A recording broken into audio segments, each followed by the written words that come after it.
We spend hours deciding what to buy, but there's a split-second decision that can make or break a sale. Do you have the trust to hit buy now?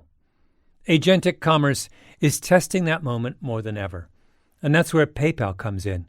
With 25 years of checkouts, 400 million consumer accounts globally, and the benefit of purchase and seller protection, all of which make sure wherever a purchase starts, it ends with trust.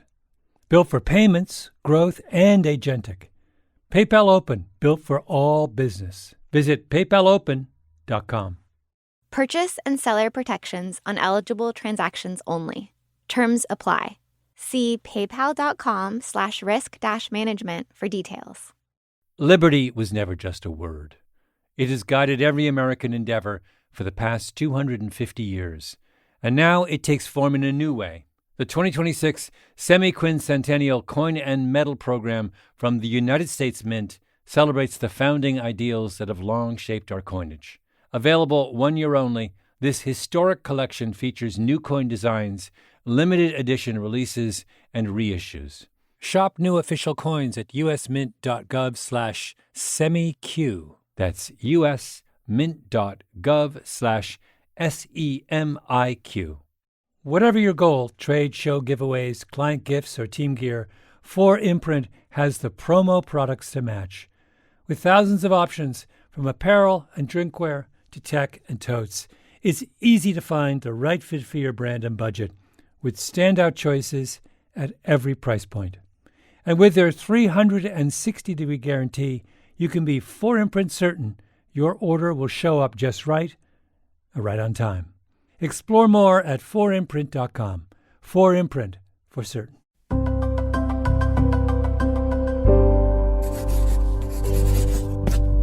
Pushkin. Hey, Revisionist History listeners, I have something I want to tell you. This season, we're trying something different and releasing Revisionist History episodes in 2 batches. You're about to hear the 6th and final episode of the first batch. Then we'll be taking a little break so you can enjoy your August vacations in peace. The last few episodes of the season will be released starting in September. But if you're a Pushkin Plus subscriber, which you should be, you'll get the last few all at once. Subscribe now on the Pushkin channel in Apple Podcasts or at pushkin.fm/plus. Can we go around the table and everyone just say their name? Starting with you, Doris. Doris White from Alma United. Ian Rankin from Knox Presbyterian. Joan Karstens, Gale Presbyterian Church in Elmira. And I'm Linda Rankin, married to Ian Rankin. I'm Joyce Gladwell, and unfortunately my husband is no longer living, but he was very active. And we are from Elmira in Gale Church. I went home to Canada to visit my mother a while back, and I asked her to invite a group of her friends over. So she did. They all showed up on a March afternoon. 3 school teachers, a flight attendant, a family therapist, all somewhere between their late 70s and early 90s, all long retired. They sat drinking my mother's tea around her dining room table and tried to remember the time 3 strangers arrived in our little town in southern Ontario. You know the famous story about my father picking people up, or did I make this up, and driving so quickly from the airport that they were terrified by the time they arrived. He was a man of a heavy foot. With this crazed Englishman taking him down the highway at 100 miles an hour. We were talking about December 1979, when my brothers and I were teenagers, too young at the time to truly understand acts of kindness and how they work. I think people stepped up when they felt there was something that they could do, and that's why, to go back to your other question, who helped? A whole bunch of people helped. It wasn't just... And they came up because they felt, oh, I can do or that. Or they had this, they could donate. My name is Malcolm Gladwell. You're listening to Revisionist History, my podcast about things overlooked and misunderstood. This episode is about the time my parents and a group of their friends agreed to sponsor 3 refugees from Vietnam. A teenager named Vaughn, his older brother Kang, and a young woman named Lilan. 3 strangers who showed up on our doorstep one day.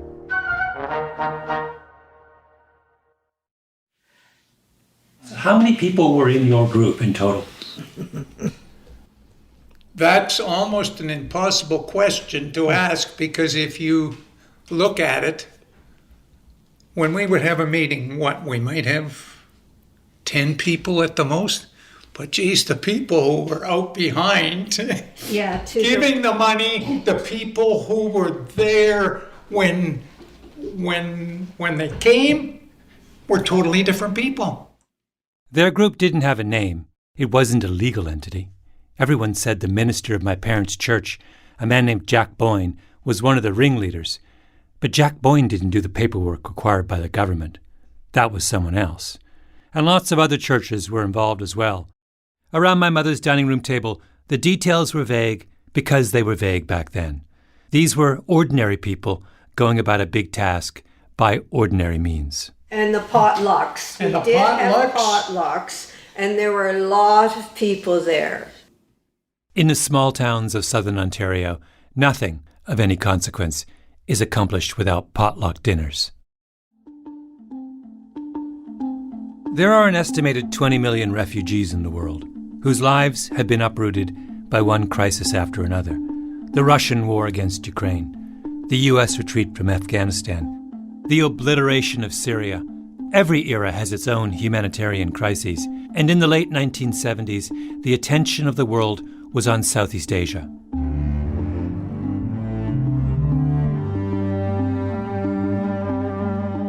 After the end of the Vietnam War, when the communists took over what had been South Vietnam, the new government turned on the country's ethnic Chinese. 800,000 people fled Vietnam, escaping across the Gulf of Thailand in overcrowded boats. Somewhere between 200 and 400,000 of them died at sea. The survivors were called boat people. In response, a group of Canadian religious organizations approached the Canadian government with an idea. The pool of people the Canadian refugee system deemed worthy of resettlement was clearly much larger than the pool of people the government was actually willing to let in. So why not let private citizens handle the overflow? Let small groups of people get together, bring refugees into their communities, and take responsibility for finding them homes and jobs. The idea wasn't to replace the government's own formal refugee system, but to augment it. That was a real sticking point in the early years. A lot of groups said, we don't want to do something that we think the government should be doing. That's Brian Dyke, who works with the Mennonite Central Committee and the Refugee Hub at the University of Ottawa. So they talked about what we often call additionality. This has to be in addition to what the government is doing already. It's a principle I think the Government of Canada continues to hold to. The result is that in recent years, the number of refugees who come to Canada with private support dwarfs the number who come in through official channels, and Canada currently resettles more refugees on a per capita basis than almost any other country in the world. The Vietnamese refugees who came to my hometown, Cang, Van, and Lilan, were boat people. In 1979, they were all in a camp on a tiny island off the coast of Malaysia. This is about 1 kilometer square, and about 40,000 Vietnamese refugees live in that island, so very small. That's Von Huynh remembering the story. How long were you in that camp? I stayed in that camp for 10 months, from January until October. Then, in the fall, they got word. They'd been accepted to Canada through the private route, sponsored by the Rankins, Doris White, Joan Karstens, and my parents, and all the others who came to the potluck dinners in our little town in southern Ontario. Tell me about arriving in Canada. What was that like? Happy, sad, lonely, and worried. Happy because I have a country to accept me. So they open the door and accept the refugee, and I can start a new life. freedom, so I don't have to worry about my past in Vietnam or live in the camp. Sad because I still help my father and my other brothers and 2 sisters. They are in Vietnam. Happy, sad, lonely, and worry. I remember Vaughn and his brother from that year. They ended up at my high school, walking the halls in clothes they had been given for the unimaginably cold Canadian winter. Both of them thin and quiet, trying to get an education in a language they had only started learning a few months before. Kang and Vaughn ended up going to one of the best universities in Canada, got good jobs. Their friend Leland, meanwhile, met another Vietnamese refugee while playing musical chairs at an event organized by one of the sponsoring churches. The two got married, had children, who grew up Canadian. I think one of the most fondest memories we have with our mom was just a trip that we took with her to Ottawa.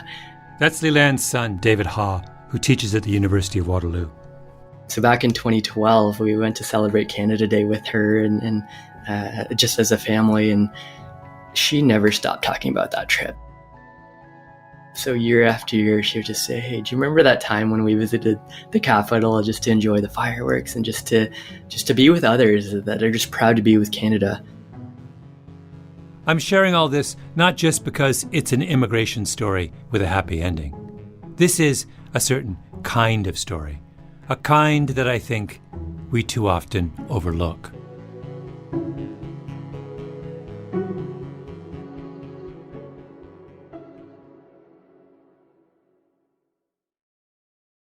We spend hours researching products online and deciding what to buy, but there's a split-second decision that can make or break a sale.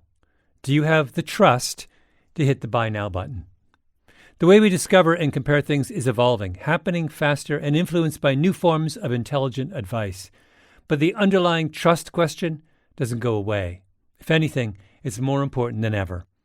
That's where PayPal comes in.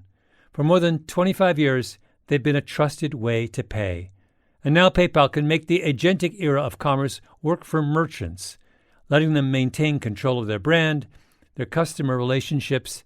So even as the way we shop changes, the moment that matters most still feels familiar and deeply dependable. Built for payments, growth, and agentic. PayPal Open, built for all business. Visit paypalopen.com to get started. Purchase and seller protections on eligible transactions only. Terms apply. See paypal.com/risk-management for details. This show is sponsored by BetterHelp. BetterHelp's 2026 State of Stigma report surveyed 2,000 Americans and revealed that 85% of Americans believe getting support is wise, yet 74% say society discourages people from doing so. This makes no sense, right? If you have a toothache, society doesn't discourage you from seeing a dentist. If your car breaks down, society doesn't discourage you from seeing a mechanic. If your heart is literally broken, as in not functioning, society doesn't discourage you from seeing a cardiologist. But if your spirit is broken, if you're struggling with some burden, society says you don't deserve help. I think it's time to end this self-defeating contradiction. Your spirit is not less worthy of our concern than your heart or your teeth or your car. Which brings me back to BetterHelp. BetterHelp has quality therapists. They work according to a strict code of conduct and are fully licensed in the U.S. Don't let stigma stand in the way of support. Start therapy with BetterHelp. Sign up and get 10% off at betterhelp.com/Gladwell. That's better, HELP.com/Gladwell. Liberty was never just a word. It has guided every American endeavor for the past 250 years. And now it takes form in a new way. The 2026 Semi-Quincentennial Coin and Medal Program from the United States Mint celebrates the founding ideals that have long shaped our coinage. Available 1 year only, this historic collection features new coin designs, limited edition releases, and reissues. Shop new official coins at usmint.gov/semiq. That's usmint.gov/SEMIQ. I have an older brother named Jeffrey, who lives in a town very close to where we grew up. In case you're wondering, my brother and I are very different. I like to talk about how to fix things. He actually fixes things. In a crisis, I wave my hands in the air. Jeffrey disappears for an hour and emerges with a solution. On a desert island, given the choice, you might pick me for company because I could amuse you for an afternoon with my theories. But when the sun starts to set and you're hungry and thirsty and have nowhere to sleep, you realize, oh, I picked the wrong Gladwell. Jeffrey was for many years the principal of an elementary school in a city called Kitchener.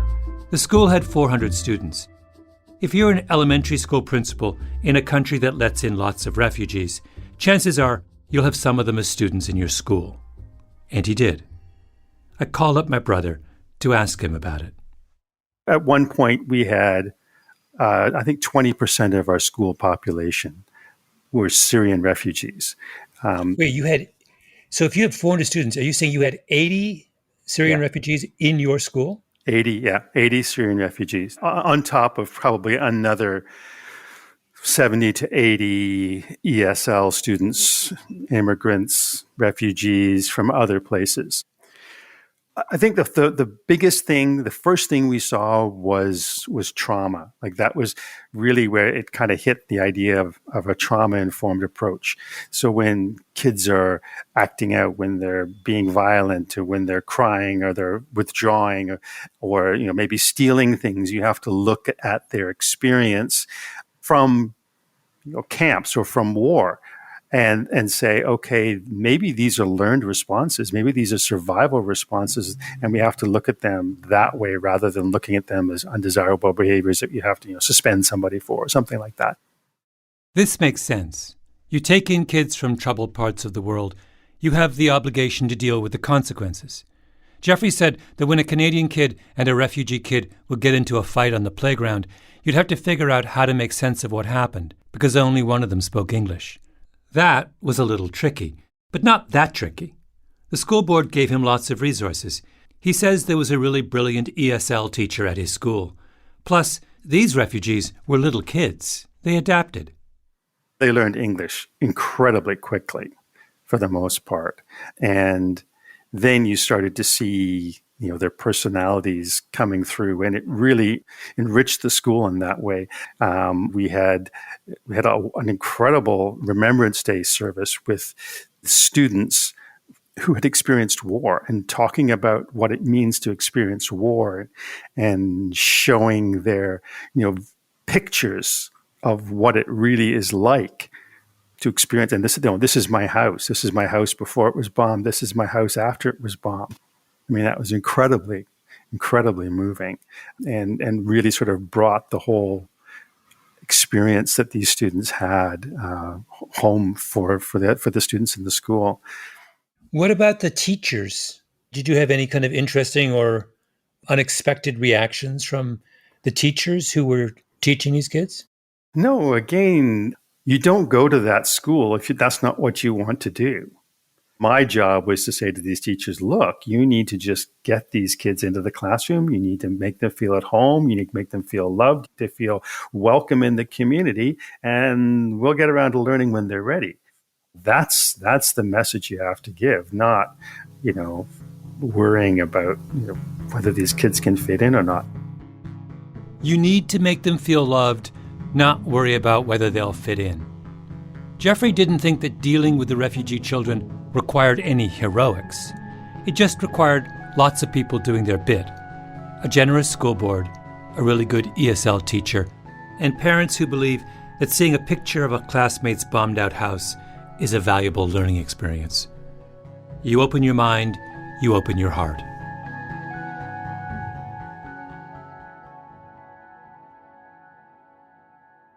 Once you start looking for this pattern of many small acts of kindness adding up to a lot, you start to see it in all kinds of places. I'm thinking about a very moving account that I stumbled across in the archives of the United States Holocaust Museum. What kind of clothes did you wear? I was wearing ordinary clothes. They smelled stank terrible. I didn't have anything except I was wearing. It's the oral history of a man named Chio Reichmann, who escaped the Treblinka concentration camp in 1943. He was part of a group that set fire to the camp, and he slipped out in the chaos, which put him and a small band of other escapees in the middle of Nazi-occupied Poland, fugitives huddling in a forest. I looked like a living skeleton. Now, listen to what happened next. And we decided during the night to go to a farm, to a peasant, and ask for food. Some decent people helped us. They were starving, and someone gave them food. Reichmann decided that their best hope of survival was to walk to Warsaw, which was more than 50 miles away. He meets a second farmer who feeds him and gives him directions to Warsaw. On the way, he runs into a third man. The man paused and asked me, "Are you a Jew?" I said, "Yes." This Christian man, who was walking in the opposite direction from where I came, turned back and said, "I'm taking you to my home." His wife looked at me. She ordered me to take off my soiled shirt and gave me a clean one. You know what? She said to me, "This is my husband's only extra shirt." They gave it to me. They gave me a hearty meal and inquired about my plans. Reichmann stayed with the family for 2 weeks, gaining strength. He left them and met a smuggler. The smuggler gave him a ride. He got to Warsaw, went to see someone he knew from before the war who was in the Polish resistance. His old friend was petrified. He wasn't able to sleep or eat because of fear that he is hiding a Jew. Reichmann told his friend, "I can't blame you." But as he was leaving, his friend gave him papers identifying him as an employee of the railroad. Now Reichmann could pretend he wasn't Jewish. This document saved my life. I used it all the time. The story keeps going on and on. A woman and her husband let him sleep under their bed. Someone else had a fallen-down shack where Reichmann stayed for a bit. Someone else knew of an empty apartment in Warsaw and let him stay there. He met a watchman, befriended him. The guard invited him home for dinner, gave him a job, a place to stay. It was winter, freezing cold, the final days of the war. Warsaw was in chaos. Reichmann was huddled with a group of people in an abandoned building. We almost did not survive. We were hungry, cold, despondent. But one night a man discovered our hiding place. The man asked them, "Are you hungry?" He took them to a warehouse and opened the door. And we carried off a couple of 100 pounds of food and clothes that lasted us until the day of liberation. By my count, Chio Reichmann survived the war because of 11 acts of kindness. The key word here is kindness. The biggest act we can perform for another is sacrifice, where we surrender something important for someone else, where we take a risk for someone else. The step below that is generosity, where we surrender some share of our time or resources for another. Kindness is entry-level caring. Kindness is just the temporary suspension of indifference. The biblical story of the Good Samaritan is a story about kindness. The Good Samaritan finds an injured man by the side of the road, stops, bandages him up, and takes him on the back of his donkey to a nearby inn, where he gives him to the innkeeper with some money to pay for his care. The Good Samaritan doesn't fight off a band of hoodlums single-handedly, or sneak the injured man past an enemy checkpoint. He's kind, not brave. Of the 11 acts that saved Chio Reichmann's life, almost all are of the Good Samaritan variety. His rescuers aren't brave. They're terrified. They give him some food and a temporary place to stay because they think it's too risky to do anything more. This is why I think it's so easy to feel underwhelmed by kindness. It feels so inadequate, so random. Reichmann sounds like he just got lucky. When it comes to helping people in dire need, we prefer organized, big-time, high-commitment acts of generosity. where we don't leave things to chance. For example, America's refugee policy, which is the perfect illustration of the anti-Good Samaritan approach. Nothing is left to chance. Helping isn't informal and personal. It's systematized. In order to ensure that only the most deserving of displaced people come to the U.S., the American Refugee Resettlement Program mandates a health check, a background check, an eligibility check, and multiple interviews. The Department of Homeland Security is involved, the State Department, the intelligence community, all of whom weigh in. The parents get interviewed, then the child separately to make sure their stories match.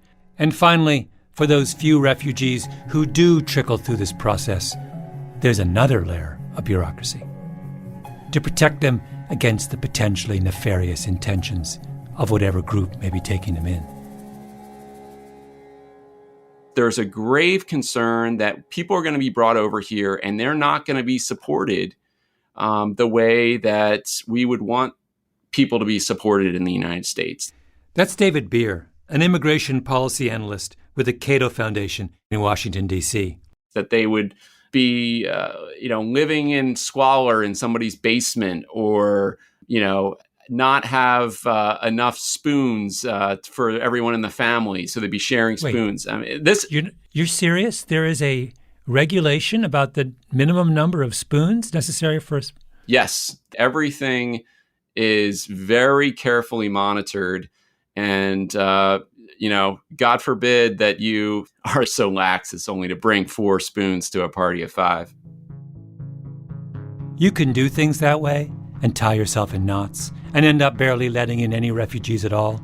Or you can just have faith in the good that can come out of the other end of the generosity scale.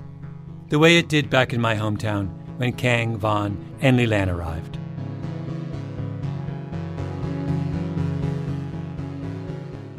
Someone with a big house and lots of empty bedrooms took the 3 of them in for a few weeks.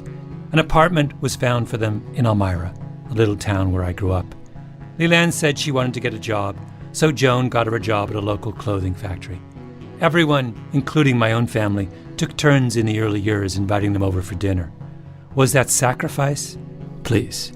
My father had an endless stream of grad students from overseas who were always coming over for dinner on the weekends. It was just to have the people around her, like your parents, like Graham and Joyce, just to kind of welcome her in and to bring her to community events and help her learn the language and things like that. That's David Haw again, remembering what all those invitations meant to his mother. For me, it was neat just to hear stories from my mom of just the small things, those mundane things that really stood out to her that I don't think people would normally even talk about. Little things, mundane things, not big things. But remember the lesson of Chio Reichmann. Lots of people doing little things can very quickly add up to a lot. When Kang and Vaughn were finishing high school, my mom remembers that the guidance counselor called my dad. And he said, "What are you doing with these boys? They are in grade 12. They have to go to university because they have got 80% in calculus and we don't give marks away." Just so you know, 80% in calculus at my high school in those years put you near the top of the class. Well, Graham had the inside knowledge of where to get money. You see, you can get bursaries, scholarships, and things like that. You know where to look. And so he must have pulled a number of strings because they were both at Waterloo with Graham. Yeah. And they got their BAs. Graham had inside knowledge. But then again, Graham was a math professor at the University of Waterloo. And here his task was to help 2 young people who were really good at math get into the University of Waterloo. This was not a heavy lift. And before any of this, there was the problem of bringing Vaughn, Kang, and Leland to Canada in the first place. Someone had to do the paperwork. Now, if my mom had to do the paperwork, that would have been an act of courage. But Ian Rankin does the paperwork.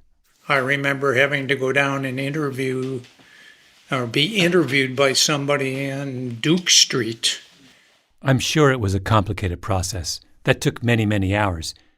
But my sense is that Ian Rankin is the kind of person for whom successfully navigating a complex bureaucracy is a form of pleasure. None of that stuff was anything that sort of the organizing committee delegated. It just was who could do it. I'm learning for the first time what your role is. And I have wondered many times, how was this engineered, and what were the links with the government? Now I'm learning for the first time. If I can break in here, this is a very Joyce Gladwell moment. Her surprise discovery of some formal bureaucratic structure beneath what she thought was just people interacting with each other. And then my mom volunteered this. I was a stranger and I had to be taken in myself, so I know what it felt like, going to England as a student and experiencing hospitality from churches and organizations like that. So the sense of being strange in another culture was something I understood very clearly.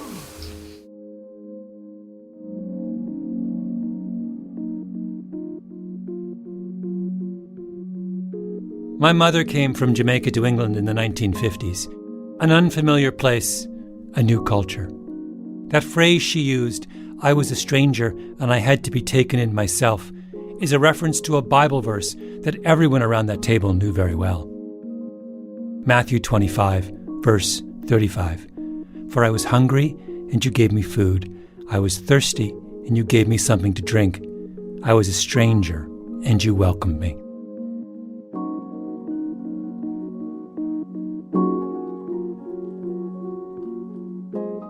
Heroic rescues can have huge and dramatic effects, but they're very difficult to replicate. The group around my mother's dining room table were non-heroic rescuers, and there is nothing they did that couldn't be done by any like-minded group of ordinary people. So we give credit to those people, Jack Boyd. And Graham.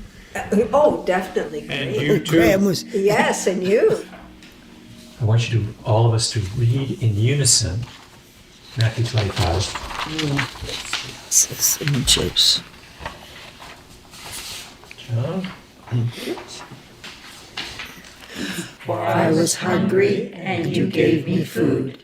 I was thirsty, and you gave me something to drink.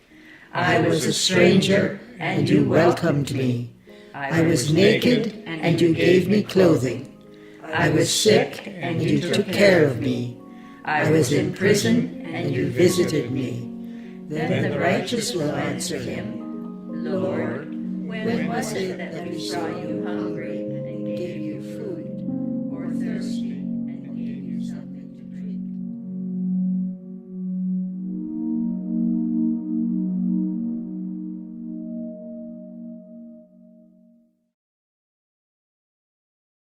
We spend hours researching products online and deciding what to buy, but there's a split-second decision that can make or break a sale. Do you have the trust to hit the Buy Now button? The way we discover and compare things is evolving, happening faster and influenced by new forms of intelligent advice. But the underlying trust question doesn't go away. If anything, it's more important than ever. That's where PayPal comes in. For more than 25 years, they've been a trusted way to pay. And now PayPal can make the agentic era of commerce work for merchants, letting them maintain control of their brand, their customer relationships. So even as the way we shop changes, the moment that matters most still feels familiar and deeply dependable. Built for payments, growth, and agentic. PayPal Open, built for all business. Visit paypalopen.com to get started. Purchase and seller protections on eligible transactions only. Terms apply. See paypal.com/risk-management for details. Liberty was never just a word. It has guided every American endeavor for the past 250 years. And now it takes form in a new way. The 2026 Semi-Quincentennial Coin and Medal Program from the United States Mint celebrates the founding ideals that have long shaped our coinage. Available 1 year only, this historic collection features new coin designs, limited edition releases, and reissues. Shop new official coins at usmint.gov/semiq. That's usmint.gov/SEMIQ. Whether you're planning a big event, launching a new campaign, or just stocking up on team gear, finding the right promotional products makes all the difference. That's why so many brands turn to 4imprint. They offer thousands of options, from on-trend apparel and premium drinkware to tech, totes, and giveaways, so you'll find the right fit for any audience, purpose, or budget. You can customize it all: your logo, your message, your look, and many items come with no setup charge to help you save.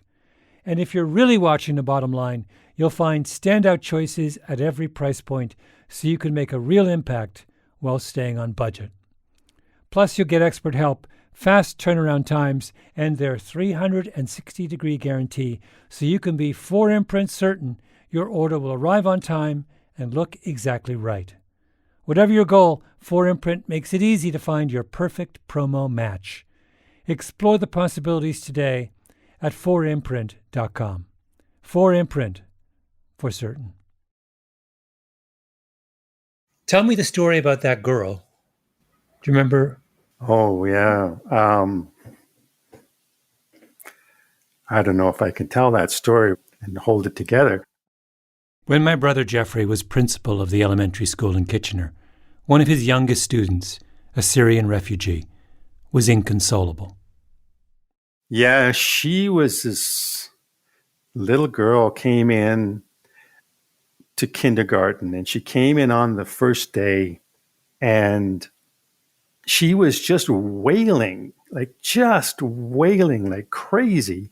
And the parents didn't seem to know what to do with her because they were just at a loss. What's going on? We don't understand. And we did, as we do with any child who's crying in kindergarten, we work with the parent. We'll look after your child. It's okay. So we give them encouragement. And usually they come in 5 minutes later, they stop crying and they're fine. Except that didn't happen with her. She just kept wailing, and it was heart-wrenching. So we went into class, and my ESL teacher was there, Tracy, and I just said, "Look, just hold her." And so she held her on her lap, and she was still just crying. And I thought, okay, what am I going to do? So I just knelt down in front of her, and I just started to hum. And I was humming.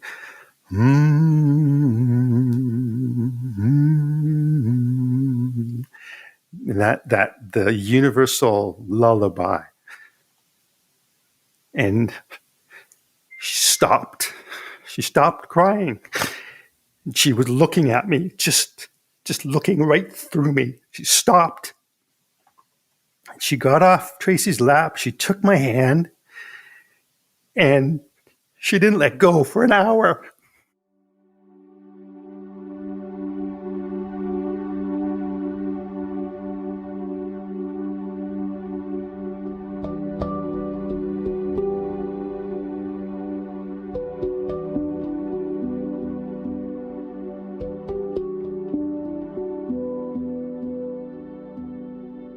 She walked with me around the school, and she had a death grip on my finger, and she kept up with me. She just ran beside me and kept going. And we walked around the school. We visited all the classrooms, and then we were sat in another little conference room, and she drew pictures for me, and I was drawing pictures for her. And she was talking to me, and I was talking to her, and we didn't understand what we were saying. And then I finally, about an hour and a half later, I took her back to her class, and she was fine. And the next day, the real kid arrived. I mean, she walked into the school, and she just strode into the classroom like she was ready to take on the world. And that was the kid the parents knew. Every time I was in the primary hall, in that kindergarten hall, and I went there a lot, just wandering around, she would be looking at the door, and if I came into the classroom, she would launch herself across the room and give me a hug every time for the rest of the year. Our parents and their friends opened their hearts to 3 refugees in need. My brother witnessed that act and then, 45 years later, opens his heart to another in need. Kindness leads to kindness. Working with that child and seeing what you can do when you show love and support and welcome to somebody, and yeah, that to me was, the pinnacle of my career, I think. In many ways, I'll never forget her. I was a stranger and you welcomed me. Yeah.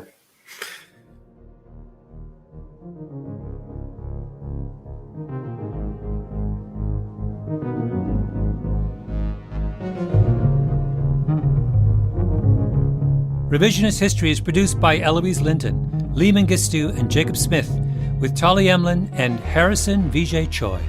Our editor is Julia Barton. Our executive producer is Mia Lobel. Original scoring by Luis Guerra, mastering by Flawn Williams, and engineering by Nina Lawrence. Fact-checking by Keisha Williams. Special thanks to Sasha Matthias and Salman Ahad Khan for production help on this episode. I'm Malcolm Gladwell.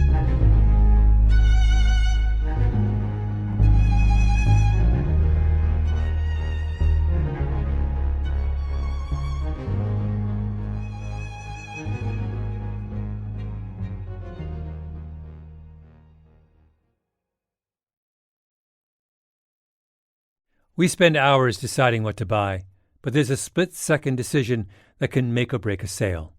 Do you have the trust to hit buy now? Agentic Commerce is testing that moment more than ever, and that's where PayPal comes in. With 25 years of checkouts, 400 million consumer accounts globally, and the benefit of purchase and seller protection, all of which make sure wherever a purchase starts, it ends with trust. Built for payments, growth, and agentic. PayPal Open, built for all business. Visit paypalopen.com. Purchase and seller protections on eligible transactions only. Terms apply. See paypal.com/risk-management for details. If your finance team spends more time finding data than using it, if there's one entity here and one there and one here and one there, if scaling your business feels like starting over, you need the Intuit ERP. Intuit Enterprise Suite is the AI-native ERP solution that's powerful, painless, and proven. Learn more at intuit.com/ERP. A BetterHelp ad. Have you ever had so many tabs open that your computer starts slowing down? 10 for work, 5 for family, 1 for that thing you've been meaning to figure out. 20 more are running quietly in the background. Life can feel like that too. According to BetterHelp's 2026 State of Stigma report, 85% of Americans say getting support is a smart thing to do. Yet 74% say society still discourages people from asking for help. And more than 3 in 4 Americans reported symptoms of anxiety or depression in the past 2 weeks. Therapy can help you sort through what's taking up space and attention. With BetterHelp, you can connect with a licensed therapist online on your schedule. You'll be matched based on your needs, and you can switch therapists anytime. In fact, 69% of BetterHelp users showed meaningful improvement in anxiety and depression. Maybe it's time to close a few tabs. Visit BetterHelp.com. That's better, HELP.com.